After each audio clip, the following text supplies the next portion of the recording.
আমি আলহাসা থেকে বলতেছি। কোথা থেকে? আলহাসা। আল হাসান, আচ্ছা, বলেন। আহ প্রশ্ন হলো, আমার মায়ের 7 মাস ধরে অসুস্থ প্রায়। তো আল্লাহ সত্য। অনেক জায়গায় চিকিৎসা মুসলিম। অনেক জি। জায়গায় চিকিৎসা করেছি, রাজশাহী, মানে চুয়াডাঙ্গা, অনেক জায়গায় করেছি, কোনো ওষুধে কাজ হয় না। হুম হুম। তো তারপরে তারপরে মাকে জিজ্ঞেস করলাম কিরকম হয়, তো বললে যে বাড়ি থাকতে বলে না, কথা বলতে মন চায় না তোর সাথে, খাওয়া দাওয়া প্রায় কমে গিয়েছিল। তারপরে মানুষ সবাই বলে যে এই করেছে, গাছ করেছে, জাদু করেছে, এরকম বলে সবাই। পরে অনেক অসুস্থ হয়ে যায়, কিছু দিন থেকে যায়, তো দিন যায়, অসুস্থ হয়ে যায়। তো কিছুদিন আগে একটা কবিরাজ বাড়ি গিয়েছিল। তো কবিরাজ বলেছে শরীরে 7টা গিট্টু মেরেছে, আর জমিনে গাছ করে জমিন উল্টে দিয়েছে। তো মহিলার কাছে যার কাছে গেছিল সে মহিলা কি কোন আলেমা, দিন সম্পর্কে জ্ঞান রাখে, না কবিরাজ? সে কবিরাজ নেই? কবিরাজ সে বললে তাকে তার জিন তাকে কবিরাজ শিখিয়েছে সবকিছু। কবিরাজ গায়েব জানলো কি করে? গায়েব জানলো কে? নবী ও সাল্লাল্লাহু বলে, গায়েব জানতেন? সে সাহাবীরা গায়েব সে জানতেন? বল সে শিরক বলেছে করা, যে তাকে জিন কুফর করা শিখিয়ে বলে। দিয়েছে।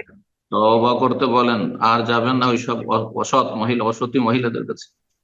কবিরাজের কাছে যাওয়া হারাম এবং শিরকের রাস্তা। জি, ওটি জায়েজ নয়।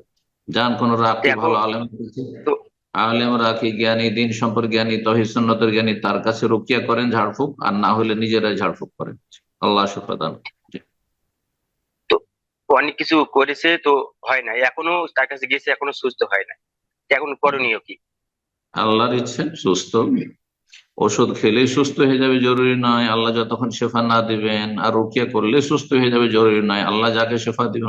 মারিজ তো ইব্রাহিম আলাইহিস সালাম বলছেন যে আমি অসুস্থ হলে আল্লাহ একমাত্র শেফা দান করেন। মানুষ ওসিলা মাধ্যম। ঔষধ হচ্ছে ওসিলা মাধ্যম, ডাক্তার চিকিৎসক হচ্ছে ওসিলা মাধ্যম, রাকি রুকিয়াকারী হচ্ছে মাধ্যম, কোরআন সুন্নাহর দোয়া হচ্ছে মাধ্যম। হ্যাঁ, নিশ্চিত নয় যে আমার রোগ আপনার রোগ ভালো হবেই। না না, না, আল্লাহর ইচ্ছা ছাড়া কিছু হবে না। জি।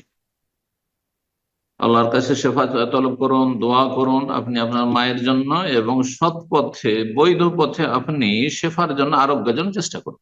অবৈধ পথ অবলম্বন করে আর কল্যাণের আশা করা জায়েজ নয়, হারাম কাজ। আল্লাহ হেদায়েত দান করুন। জাযাকুমুল্লাহ খাইর।